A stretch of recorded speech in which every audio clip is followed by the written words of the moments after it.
دلوں کے بندھن مریم شیخ episode number 12 ماضی۔ صفدر شاہ نے گاڑی زنان خانے کے بالکل پاس لے جا کر روکی تھی۔ بی بی جان اور زینب اتر کر اندر چلی گئیں، جبکہ صفدر شاہ کو میر پرویز مردان خانے کے باہر ہی کھڑا نظر آ گیا تھا۔ اس نے صفدر شاہ کے نزدیک پہنچ کر سلام کیا۔ دونوں بغل گیر ہوئے اور مردانے کی طرف بڑھ گئے تھے۔ زینب، کتنے دنوں بعد آئی ہو تم؟ بڑے بے وفا ہو، اتنے دنوں سے تمہیں میری یاد نہیں آئی؟ اب بھائی آئے ہیں تو کیسے دوڑی چلی آئیں؟ سندس اسے لے کر اپنے کمرے میں چلی آئی اور خوب لتاڑا۔ زینب اس کی بات پر کھلکھلا کر ہنسی۔ تمہارے اندر وہ بات نہیں ہے نا جو تمہارے بھائی میں ہے؟ دیکھو کیسے دوڑی چلی آئی، زینب نے شوخی سے کہا۔ تو سندس پہلے حیران ہوئی، پھر شرارت سے بولی، ابھی تو بھائی سے تمہاری ملاقات بھی نہیں ہوئی، پھر بھی اتنی بے باک ہو رہی ہو، ملو گی تو نہ جانے کیا کرو گی۔ زینب یکدم جھپک گئی تھی۔ میر پرویز سے روبرو بات کرنے کے خیال سے ہی اس کے من میں گدگدی ہو رہی تھی۔ سندر سے ایک بات پوچھوں، سچ سچ جواب دو گی؟ تمہارے بھائی لندن میں کسی گوری میم کو تو اپنا دل نہیں دے آئے؟ وہ سندس کو چھیڑ رہی تھی، ورنہ اسے میر پرویز کے وعدے اور اس کی ذات پر پورا بھروسہ تھا۔ میرے بھائی ایسے ویسے نہیں ہیں، بلکہ فرنگی لڑکیوں سے تو وہ دور بھاگتے ہیں۔ سندس نے حسب توقع برا مان کر اس کا ہاتھ جھٹکا اور خفگی سے رخ موڑ گئی، پھر یکدم بولی، ویسے مجھے کیا پتا، تم خود ہی پوچھ لو۔ اس کی نظر اچانک میر پرویز پر پڑی تو شرارت سے کہا۔ زینب نے نظر گھمائی تو میر پرویز دروازے میں کھڑا مسکرا رہا تھا، اونچا، پورا صحت مند۔ وہ پہلے سے بھی زیادہ خوبصورت ہو گیا تھا۔ لندن کی آب و ہوا اسے خوب راس آئی تھی۔ زینب نے دل ہی دل میں اس کی نظر اتاری، پھر اس کے والہانہ نظریں خود پر جمی دیکھ کر سندس کے پیچھے اوٹ میں ہو گئی۔ زینب، میں بی بی جان کے پاس جا رہی ہوں، تم بھی وہیں آ جانا۔ وہ ان دونوں کی پرائیویسی دینے کے خیال سے فوراً ہی کمرے سے نکل گئی۔ زینب بھی اس کے کمرے سے نکلتے ہی پیچھے جانا چاہا، مگر دروازے میں کھڑے میر پرویز نے پاس گزرتے ہوئے اس کی کلائی تھام لی تھی۔ ہاں آپ پوچھو، کیا پوچھنا چاہ رہی تھی تم؟ میر پرویز نے اس کے اترے ہوئے چہرے پر اترے دھنک رنگ پرشوق نظر انداز میں دیکھ رہا تھا۔ یہی کہ لندن میں کسی میم سے دل تو نہیں لگا لیا؟ زینب نے بڑی ادا سے منہ بنا کر اپنی بات دہرائی اور اس کے ہاتھ سے اپنی کلائی چھڑانے لگی۔ میر پرویز نے اس کی اس ادا کو بڑی دلچسپی اور قدر حیرانگی سے ملاحظہ کیا، کیونکہ لندن جانے سے پہلے وہ اس سے بہت لیا دیا سا انداز اپنائے رکھتی تھی، بلکہ چھپتی پھرتی تھی۔ جناب، یہ ہاتھ میں نے چھوڑنے کے لیے نہیں تھاما، اس لیے کوشش بیکار ہے۔ میر پرویز نے اپنی گرفت اور مضبوط کی۔ اور رہی بات گوری میموں کی، تو اگر تمہاری یاد کے شہر سے نکلتا تو کسی گوری میم سے دل لگاتا نا؟ تم نے تو ہمیں کسی قابل ہی نہیں چھوڑا۔ اور وہ مذاق ہی مذاق میں اپنے دل کے حال سے اسے آگاہ کر رہا تھا۔ زینب نے نظر اٹھا کر اسے دیکھا۔ زینب، تمہاری بات قابل غور ہے، میں سوچ رہا ہوں اس بار جاؤں گا تو واپسی پر ایک میم لے آؤں گا۔ وہ شرارت سے اس کی آنکھوں میں جھانکتے ہوئے بولا۔ زینب نے اسے گھور کر دیکھا۔ لے آئیے گا، کس نے روکا ہے؟ بلکہ ابھی بھی خالی ہاتھ کیوں آئے ہیں؟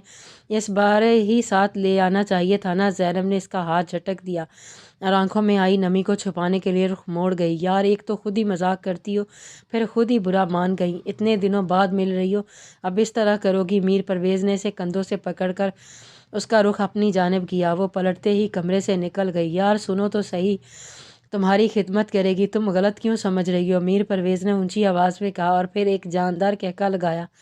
زینب سنی انسنی کرتی ہوئی سیڑھیاں پھلانگ گئی۔ وہ لوگ ڈنر سے فارغ ہوئیں، تبھی مردان خانے میں سے بھی بلاوا آ گیا۔ زینب، بی بی چھوٹے شاہ سائیں کا حکم ہی ہے کہ آپ لوگ جلدی آ جائیں، وہ گاڑی میں بیٹھے آپ کا انتظار کر رہے ہیں۔ ملازمہ نے پیغام ان تک پہنچایا۔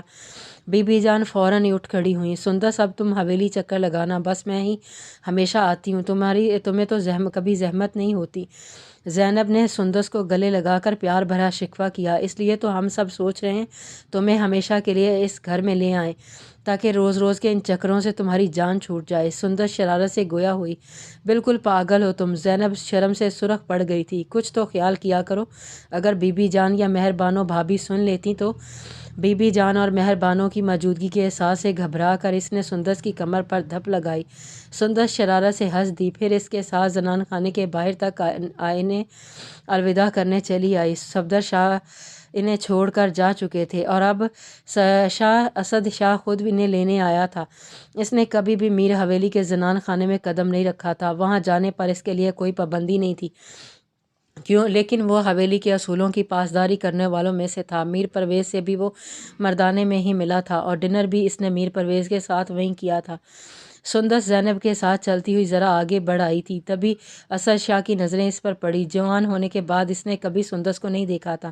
وہ حویلی میں آتی تھی تو چادر سے نقاب کیا ہوتا۔ اس نے بی بی جان کو کہتے سنا تھا کہ سندس جیسا حسن آس پاس کے 10 گاؤں میں بھی کسی کا نہیں ہوگا، مگر وہ اس درجے حسین ہوگی یہ اس نے کبھی سوچا نہیں تھا۔ اسد شاہ کی نظریں اس پر پڑیں تو پلٹنا بھول گئیں۔ گہرے نیلے رنگ کی کڑھائی والے سوٹ میں وہ بہت خوبصورت لگ رہی تھی۔ بی بی جان کا اس کے بارے میں تجزیہ اسد شاہ کو 100% درست لگا تھا۔ بی بی جان اور زینب گاڑی کا دروازہ کھول کر بیٹھ بھی گئیں، مگر اس کی محویت نہیں ٹوٹی۔ دروازہ بند ہونے کی آواز پر وہ چونکا تھا۔ اسد شاہ کے پہلی بار اس طرح دیکھنے کو سندس نے بھی حیرانگی سے دیکھا، کیونکہ آج سے پہلے تو اسد شاہ نے کبھی اس پر ایک غلط نگاہ بھی نہیں ڈالی تھی، یا شاید اس کی عادت ہی نہیں تھی، مگر یہ آج اس کی طرح کیوں دیکھ رہا تھا، وہ سوچتے ہوئے واپس اندر جانے کے لیے مڑ گئی تھی۔ بی بی جان اور زینب کو گھر ڈراپ کر کے وہ ڈیرے پر آ گیا تھا۔ اپنی گن ہاتھ میں پکڑے وہ اس پر انگلیاں پھیرتے ہوئے مسلسل سندس کے بارے میں سوچ رہا تھا۔ رات کے 3 بج رہے تھے۔ پورا گاؤں اپنی آدھی سے زیادہ نیند پوری کر چکا تھا، مگر اس کی آنکھوں سے نیند کوسوں دور تھی۔ زندگی میں پہلی بار وہ کسی لڑکی کے بارے میں سنجیدگی سے سوچ رہا تھا۔ اس سے پہلے بھی اس کی زندگی میں بہت سی لڑکیاں آئی تھیں، لندن میں بھی اس کی گرل فرینڈز کی فہرست طویل تھی، مگر سندس اسے ایک نظر میں ہی ان سب سے مختلف لگی۔ وہ اسد شاہ کے لیے دل کو چھو گئی تھی۔ وہ سب بیوی بنائے جانے کے قابل نہیں تھی، اور سندس کو ایک نظر دیکھتے ہی وہ اسے اپنا ہمسفر بنانے کا خواہش مند ہو گیا تھا۔ سندس سے شادی کوئی ناممکن بات تو نہیں۔ جب زینب کا رشتہ میر پرویز کو دیا جا سکتا ہے تو پھر ان لوگوں کو سندس کا رشتہ مجھے دینے پر بھلا کیا اعتراض ہوگا؟ ویسے بھی جو اسد شاہ کی بیوی بنے گی دنیا اس پر رشک کرے گی۔ وہ اپنی سوچ پر مطمئن سا ہو کر تفکر سے مسکرایا، پھر کھڑا ہوا اور گن آسمان کی طرف تان کر کسی غیر مرئی نقطے پر نشانہ باندھا اور فائر کر دیا۔ رات کے سناٹے میں دور تک فائر کی آواز گونجی تھی۔ میر ظفر شاہ نے اپنی معمولی سی بیماری کو کچھ زیادہ ہی سیریس لے لیا تھا۔ اس وجہ سے انہوں نے فیصلہ کیا تھا کہ میر پرویز اور زینب کا نکاح کر دیا جائے۔ رخصتی اور ولیمہ میر پرویز کی تعلیم مکمل ہونے پر کر دی جائے گی۔ حیدر شاہ شیرازی کو ان کا پیغام ملا تو انہوں نے بنا کسی پس و پیش کے حامی بھر لی تھی۔ یوں آنن فانن دونوں گھرانوں میں نکاح کی تیاریاں ہونے لگیں۔ میر پرویز نے تیمور علی غزنوی کو کال کر کے معاملے سے آگاہ کیا۔ وہ بھی اس فیصلے پر بہت خوش ہوا۔ تیمور صرف خوش ہونے سے کام نہیں چلے گا، تمہیں نکاح میں شرکت کے لیے پاکستان آنا ہوگا۔ میر پرویز نے اصرار کیا، یار تم جانتے ہو سمسٹر سر پر ہے، ایک تو تم نے وہاں نکاح کا پروگرام بنا لیا اور اب مجھے بھی بلا رہے ہو۔ تیمور نے میر پرویز کو چھیڑا۔ میر پرویز بے ساختہ ہنس دیا، یس بس یار، بابا سائیں کو دعائیں دے رہا ہوں، تم تو میری حالت سے باخبر ہو۔ میر پرویز مزے سے بولا، ہاں ہاں مجھے پتہ ہے، تم نے ہی کوئی چکر چلایا ہوگا، وہاں جا کر جو بیٹھ گئے ہو۔ زینب کو دیکھ کر تمہاری واپس آنے کی نیت ہی نہیں ہو گئی۔ تیمور غزنوی دوبارہ سے بول اٹھا، سچا پیار کرنے والوں کے راستے خود بخود آسان ہو جاتے ہیں، میں تو کہتا ہوں تم بھی آزما کر دیکھ لو، بڑا سرور ہے اس میں۔ میر پرویز نے لگے ہاتھوں اسے بھی اکسایا۔ تیمور کی آنکھوں میں سندس کا چہرہ ابھر آیا تھا، جب آزماؤں گا سب سے پہلے تمہیں ہی بتاؤں گا، فی الحال میں یونیورسٹی کے لیے لیٹ ہو رہا ہوں۔ اچھا ٹھیک ہے، میں تمہارا انتظار کروں گا، جب تک تم نہیں پہنچو گے میں نکاح کے پیپرز سائن نہیں کروں گا، ٹیک کیئر، اللہ حافظ۔ میر پرویز کی آواز میں شوخی کا تاثر نمایاں تھا۔ تیمور کا کہکہ بے ساختہ بلند ہوا، اللہ حافظ۔ اس نے فون بند کر دیا۔ ریسیور رکھ کر وہ سوچ رہا تھا کہ اب تو جانا ہی پڑے گا، یار تیمور ایک کال ہی کر دیتے، ہم تمہیں لینے ایئرپورٹ آ جاتے۔ اسد شاہ نے اسے گرمجوشی سے ملتے ہوئے کہا، پرویز کو سرپرائز دینے کا ارادہ تھا، ورنہ جب کال پر میں نے اسے بتایا کہ میں نہیں پہنچ سکوں گا، اس کا منہ لٹک گیا تھا۔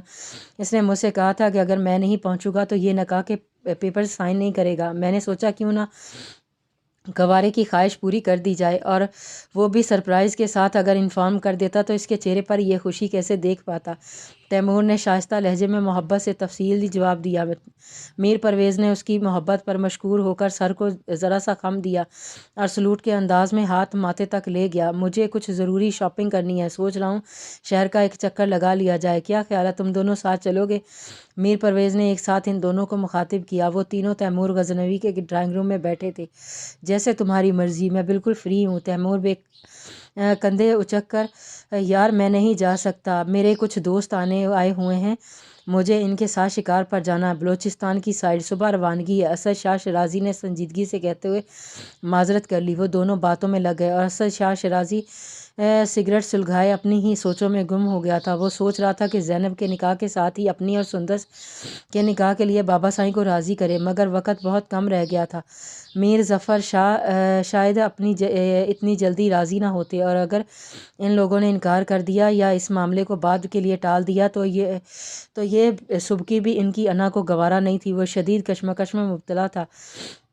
وہ جلد سے جلد سندس کا نام اپنے نام کے ساتھ جوڑنا چاہتا تھا۔ سندس کو دیکھنے کے بعد سے وہ اتنا بے قرار ہو گیا تھا کہ کسی کام میں بھی اس کا دل نہیں لگ رہا تھا۔ شکار تو صرف بہانہ تھا، وہ تو راہ فرار ڈھونڈ رہا تھا۔ ادھر تیمور غزنوی یہ سوچے بیٹھا تھا کہ چپکے سے سمینہ بھابھی کو اپنے حال دل کی بات بتا دے، وہ خود ہی ادا سائیں کو بتا دیں گی اور وہ دونوں ہی میر ظفر سے اس کے اور سندس کے رشتے کی بات کر لیں گے۔ اس بار وہ اس معاملے کی طرف سے مطمئن ہو کر لندن جانا چاہتا تھا، کیونکہ بھابھی کو اعتماد میں لیے بغیر جانا رسکی تھا۔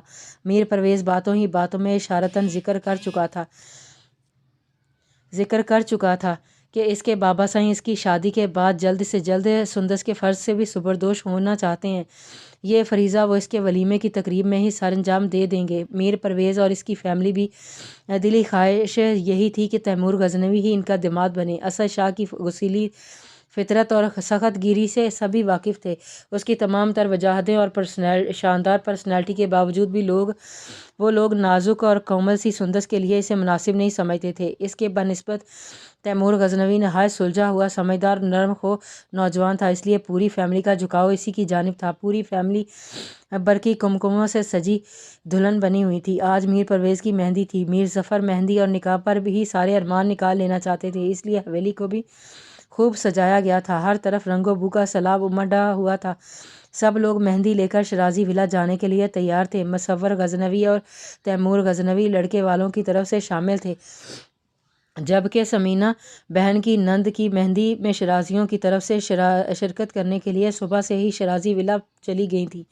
تیمور غزنوی کا گزر زنان خانے کی طرف سے ہوا تو اس کی نظر سجی سنوری سندس پر پڑی، جو مکمل تیاری کے ساتھ بے حد حسین لگ رہی تھی۔ وہ مبدوع سا رہ گیا تھا، پورے 1 سال بعد اسے دیکھ رہا تھا۔ وہ اس 1 سال میں اس نے سندس کو بہت مس کیا تھا، مگر کبھی بھی اس پر ظاہر نہیں ہونے دیا تھا۔ حالانکہ اکثر وہ میر ظفر علی کی خیریت جاننے کے لیے حویلی فون کرتا رہتا تھا، اور کئی بار یہ اتفاق بھی ہوا تھا کہ سندس نے خود کال اٹینڈ کی تھی، مگر اس نے کبھی بھی سندس پر اپنے جذبات عیاں نہیں ہونے دیے تھے۔